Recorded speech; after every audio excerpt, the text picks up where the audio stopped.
time.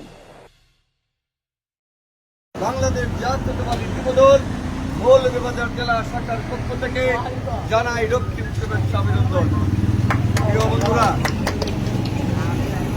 বাংলাদেশের প্রতিটি রাজপথ সাধারণ ছাত্রছাত্রীদের রক্তে এখনো রঞ্জিত, রক্তের দাগ এখনো শুকায়নি। আজকে বাংলাদেশ নিয়ে ভারত যে চক্রান্ত শুরু করেছে, সেই চক্রান্তের সাথে মিল রেখে আমাদের স্বরাষ্ট্র উপদেষ্টা, যাকে এই ছাত্র জনতা এই উপদেষ্টার পদে বসিয়েছে, উনি বাংলাদেশের এই নতুন স্বাধীনতার সূর্যোদয় হয়েছে, সেই স্বাধীনতার সূর্যোদয়ের সাথে বেইমানি করছেন। এই বাংলাদেশে এই ফ্যাসিস্ট সরকারকে উৎখাত করার জন্য যারা শহীদ হয়েছেন, যাদের রক্তে রাজপথ রঞ্জিত হয়েছে, তাদের রক্তের সাথে বেইমানি শুরু করেছেন। তিনি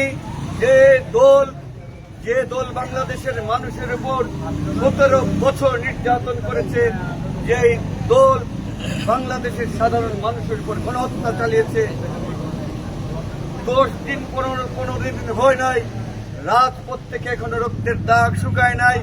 তিনি যে দল বাংলাদেশের সাধারণ আপামর জনসাধারণ ছাত্র জনতার উপর গুলি চালিয়েছে, রক্তাক্ত করেছে, তাদেরকে পুনর্বাসনের যে এজেন্ডা নিয়ে নেমেছেন, আমরা সাধারণ ছাত্রদের নিয়ে আমরা তা প্রতিহত করব। এখনো সময় আছে, আপনি শুধরে যান, না হয় বাংলাদেশের, আপনি দেখেছেন এই শেখ হাসিনা মনে করেছিল বাংলাদেশ তার বাপের দেশ, বাংলাদেশে তার সারা জীবনের ক্ষমতা, সে সারা জীবন ক্ষমতায় থাকবে। কিন্তু আপনি দেখেছেন এই সাধারণ ছাত্রছাত্রীরা এক কাপড়ে বাংলাদেশ থেকে বিদায় করে দিয়েছে।